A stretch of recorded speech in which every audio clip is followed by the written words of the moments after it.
অপু বিশ্বাস এবং শাকিব খান আমেরিকাতে আছে, তুমি নেই, তুমি ঢাকায় আছো। এই বিষয়টি তুমি কিভাবে দেখছো? অপু বিশ্বাস শাকিব খানের সংসারে তুমি হচ্ছে তৃতীয় জন। এই তৃতীয় জনের ব্যাখ্যাটা তুমি যেভাবেই দাও, দর্শক কোনোভাবেই সেটা কনভিন্স হচ্ছে না। সো বুবলি, কেমন আছো? আলহামদুলিল্লাহ ভাইয়া, ভীষণ ভালো আছে। ভীষণ বড় একটা সাকসেস তোমার প্রহেলিকা, সর্বমহলে তোমার অভিনয় প্রশংসিত হয়েছে। এই বিষয়টি কেমন লাগছে?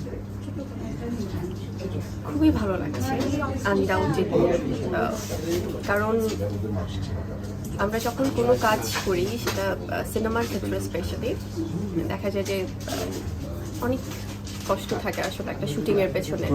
তো সেখান থেকে যখন সর্বমহলে সেটা অ্যাপ্রিসিয়েশন পায়, একটা ভাই আপনি শেষ করবেন। বলো, তুমি বলো, বুবলি বলো। বলছিলে অ্যাপ্রিসিয়েশনের কথা। সর্বমহলে যখন আসলে অ্যাপ্রিসিয়েশনটা পাওয়া যায় এবং দর্শকরা পছন্দ করছে, আমাদের হাউসফুল শোজ যাচ্ছে, আজকে চতুর্থ সপ্তাহ চলছে। তো এটা আসলে ভীষণ ভালো লাগার, এবং আমি সবচেয়ে বেশি কৃতজ্ঞ জয় ভাই, কারণ এত সিনিয়র্স, এত রেসপেক্টেড সব শিল্পীরা আসলে যারা তাদের জায়গায় শীর্ষে অবস্থান করছে, তারা যখন আমার অভিনয় দেখে প্রশংসা করছে, আমাকে ভালোবাসা দিচ্ছে, প্রহেলিকা দেখে তারা বলছে বের হয়ে যে আসলে কিভাবে আমাকে ভালো লেগেছে, আমাকে দেখতে কেমন লেগেছে, আমার পারফরমেন্স কেমন লেগেছে।